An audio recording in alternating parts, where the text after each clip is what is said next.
everybody, Sonia Keister here. Welcome back to my kitchen. Thank you so much for joining me. I'm going to be sharing with you not only my recipes, but more importantly, my tips and tricks for planning, prep, and do-ahead steps to make pulling off any dinner party a cinch in your own home. So today I'm going to be starting with one of my all-time favorite go-to Crostini appetizer recipes. There's two that I make. This is one of two. We'll make the next one in the next cooking video. This one is an apple brie fig jam crostini, and it's topped with a little bit of homemade pesto. I can't wait to share this with you, and I really hope you try this at home. So stick with me and I will show you how it's done. Okay, so everything we need for our crostini, our apple brie fig jam pesto crostini is right here, and it's not much. It's really easy. We're gonna make the pesto and then we have the toppings. So for the pesto, I have pine nuts, about 1/4 cup of pine nuts.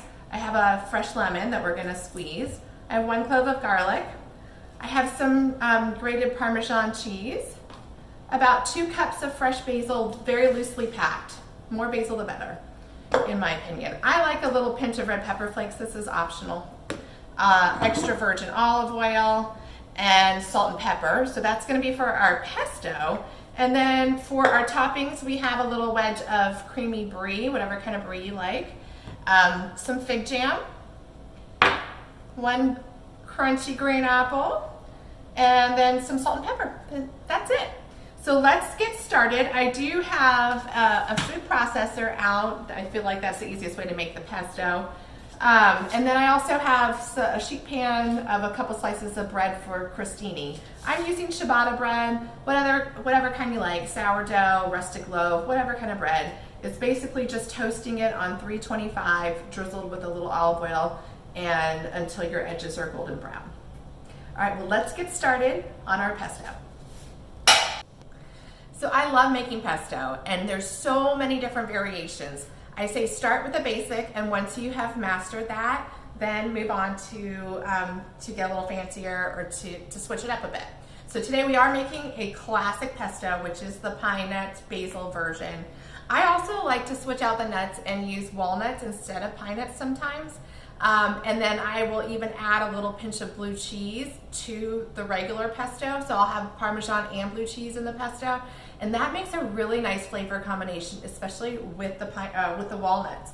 But again, today we're gonna just be on a little more basic. If you wanna get fancy, go for it. Arugula pesto is delicious. There's just a lot of different ways to play around with it. So I have kind of a medium food processor here. If you have a mini prep, that's good too. If you wanna go old school and use the mortar and pestle, go for it. And to the base of the food processor, I'm just gonna take my garlic clove, smash it up.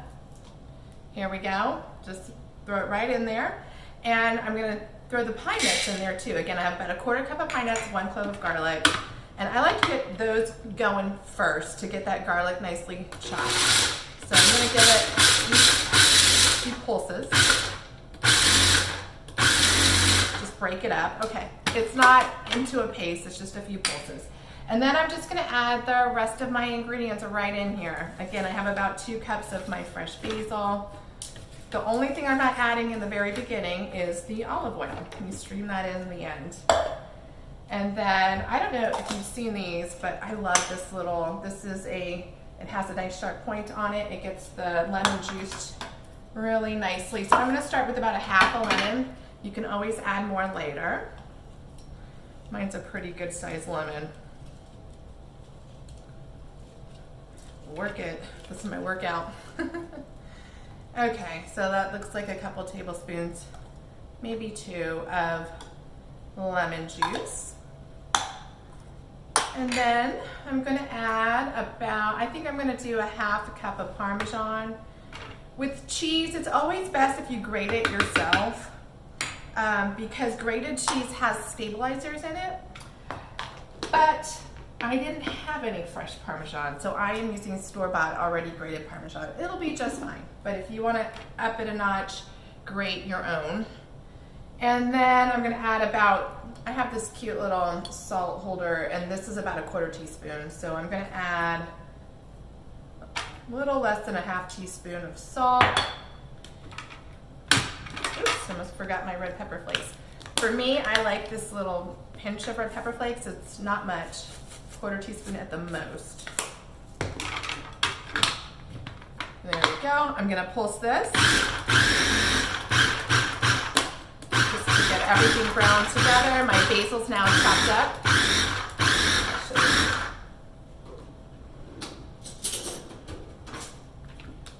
Just so you can really see that. So basil's all chopped up here. Then we're just gonna start streaming in our olive oil. So it's a 1/4 cup of cheese. I'm gonna start with about a 1/4 cup of olive oil and then go from there.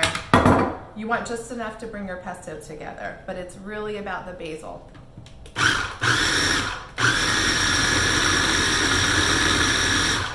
That's it.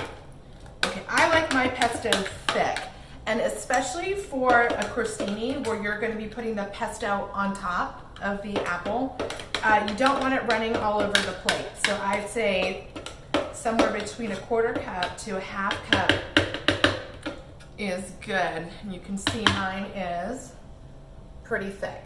It's sticking to the spoon, and I'm gonna give it a taste. Delicious.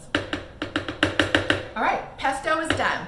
And the nice thing about this can be done a couple days ahead. You want to cover it really well, either with saran wrap or a lid, because it's the oxygen that oxidizes it and turns the top layer a brownish color. So to avoid that, just make sure you store it well in the fridge. But if you do, you can do this a couple days ahead and then just pull it out when you're ready. I like pesto to come up to room temperature. I feel like the flavor is better. So maybe 30 minutes before you're ready to serve, pull it out of the fridge. All right, let's do our crostini next, and then I'll show you how to assemble this delicious bite, and we're all done. Okay, well, my crostini is done. I just took it out of the oven. It cooked for about 10-12 minutes on 325, and so you can see the edges are a nice like golden brown. It has a little give to it still, but a little crunch as well. So I'm gonna let those cool here on my cutting board, and then I'm gonna show you a close-up of what it looks like to assemble this crostini. Like I said, the pesto could have been done ahead of time, so I have it out at room temperature, or coming to room temperature, our delicious pesto that we made. And then I just have an apple. I'm only gonna use part of it. Save the rest for smoothie or whatever else you wanna use it for. Some fig jam, and just like a little wedge of brie. This appetizer will make enough for 4 to 6 people. I'm just making a couple just to show you kind of how it's done. And the tip is when, with the brie, you put fig jam down first and then you slice your brie. You can have it with the rind or without. It's totally a preference thing. A lot of people don't prefer the rind, so typically I will cut the rind away. You want a nice thick wedge of it on each crostini, or if you have a long piece of crostini, you take a wedge and then you kind of cut it in half to spread it out a little bit.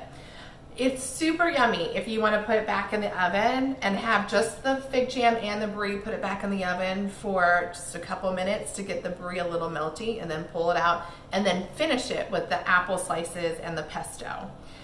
But don't do that if you're like me and you get to talking and you think you're gonna forget them. So, or put somebody else in charge of it. So you can serve the brie just at room temperature. It doesn't need to be melted again in the oven, but it is delicious if you wanna take the time to do just that little extra step. I'm gonna show you what it looks like, and then that's it. You've got a whole appetizer ready for your next dinner party that I promise you your guests will find absolutely delicious.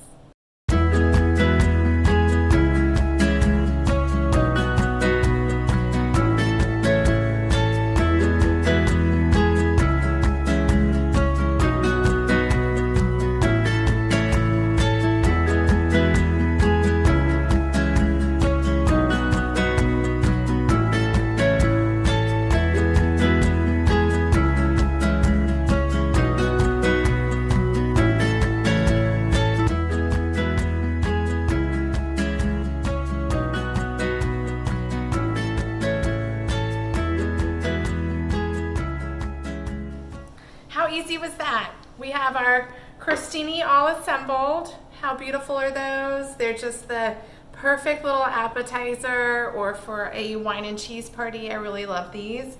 I'm gonna take a bite because I just can't resist. Crunchy bread, creamy cheese, pesto, and apple.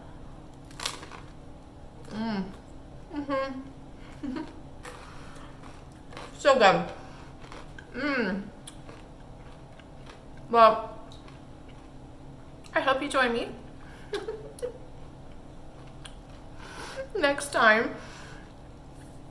I'm going to be making one of my other top crostini recipes. It's a slow roasted tomato BLT crostini, and the guys really love this one. So join me for the next episode of Cooking with Sonia. Thank you.